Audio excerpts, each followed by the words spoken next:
عطیه حناچی هستم، طراح بسته‌بندی و هویت بستری برند.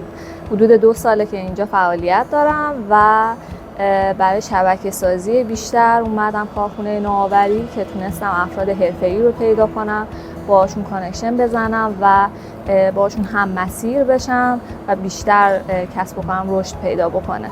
توی کارخونه نوآوری افراد با شغل‌ها و حرفه‌های مختلف حضور دارن که خیلی به وسعت دید من توی کاری که دارم انجام میدم خیلی تاثیرگذار بوده. طرح‌های سایت هستن، خیلی اطلاعات زیادی درباره سایت مثلا من کسب کردم. خیلی این که کسب و کارهای مختلف هستن و نوآور هستن خیلی برای من جذاب بود و تونست به رشد کسب و کارم خیلی کمک بکنه.